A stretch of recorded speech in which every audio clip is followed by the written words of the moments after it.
Grand Lille TV, l'info en continu. Bonjour à tous, bienvenue sur votre chaîne régionale en ce jeudi 5 juillet. Pendant 7 minutes, nous allons faire un tour ensemble de l'actualité de votre région. Les vacances, c'est l'occasion de flâner, se détendre, mais aussi pour beaucoup de se plonger dans un bon bouquin. Mais quel livre doit-on prendre, doit-on mettre dans sa valise? C'est une question que nous avons posée à l'un des libraires du Forêt du Nord. Alors voici sa sélection pour cet été. Propos recueillis par Alexis Tessier. Alors je vais commencer par le livre de Pierre Lemaitre, son dernier livre, qui s'appelle 3 jours et une vie. Pierre Lemaitre, c'est l'auteur de Au revoir là-haut qui a eu le prix Goncourt en 2013.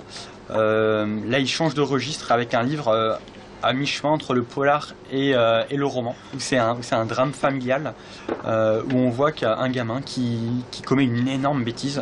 Et on va suivre les 3 jours qui suivent sa bêtise, puis un bond dans le futur où il devient un père de famille. Et on voit que sa bêtise va le hanter jusqu'à arriver à un âge mûr. Donc c'est un très bon bouquin. Ensuite, 13 marches de Kazuaki Takano. Alors pour la petite histoire, le Japon fait partie des rares pays où il y a encore la peine de mort.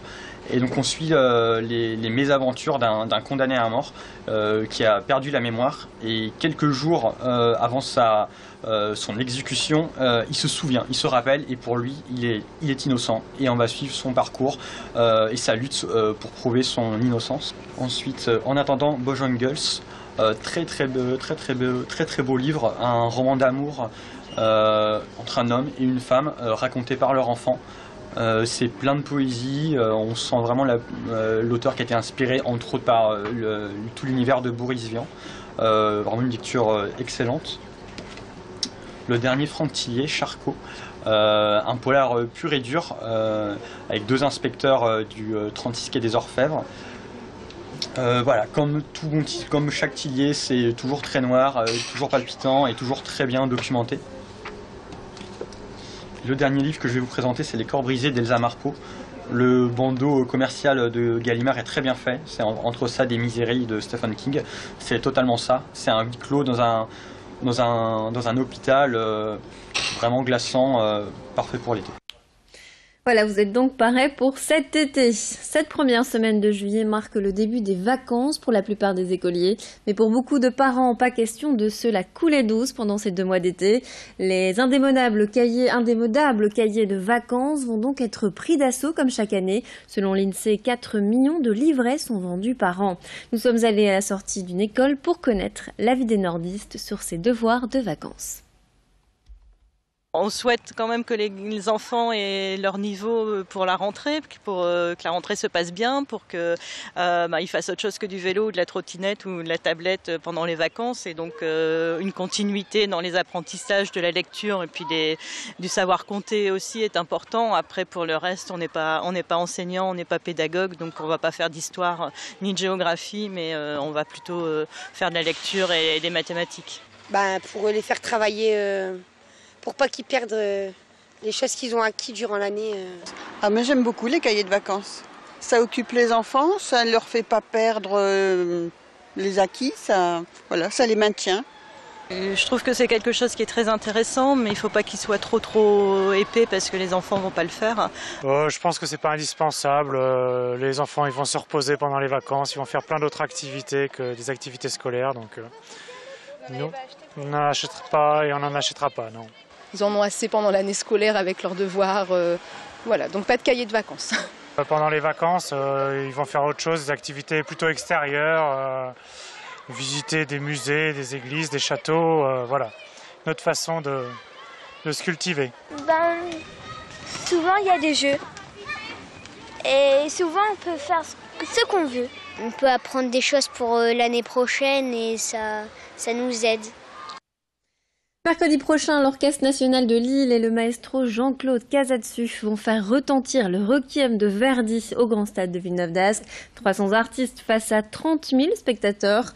Le Requiem de Verdi est l'une des plus grandes œuvres musicales de tous les temps, utilisée de nombreuses fois dans des films et spots publicitaires. Jean-Claude Casatsu était sur notre plateau pour nous parler de cet événement.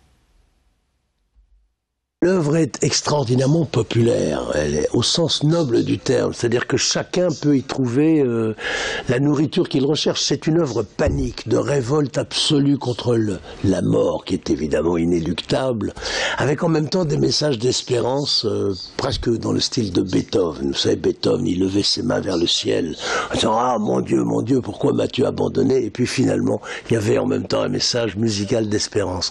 C'est une œuvre très charnelle. C'est une œuvre qui parle à tout le monde, qui a été écrite par Verdi, qui est un compositeur agnostique et qui finalement a laissé tout de même entrevoir son côté mystique.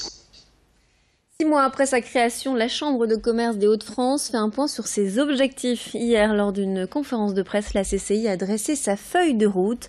L'Institut du dirigeant fait partie des grands projets. Il s'agit d'une école pour les chefs d'entreprise. Elle devrait voir le jour d'ici la fin de l'année.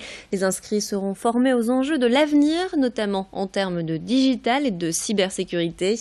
Des projets vont également naître grâce à l'impulsion du canal Seine-Nord. Philippe Bourdin, le président de la CCI, veut faire en sorte que les ports de la région devienne un véritable hub européen. Un fonds d'investissement pour les start-up fait également partie des priorités. Je vous propose d'ailleurs d'écouter tout de suite le président de la CCI des Hauts-de-France à ce sujet. L'idée, c'est de courir le risque avec les entrepreneurs. Alors, ce fonds sera dédié aux start-up et aux entreprises innovantes, pas seulement aux start-up, qui investissent sur la mobilité ou qui apportent un plus sur la mobilité dans son sens large, la logistique et Rêve 3, c'est-à-dire des axes majeurs de notre action.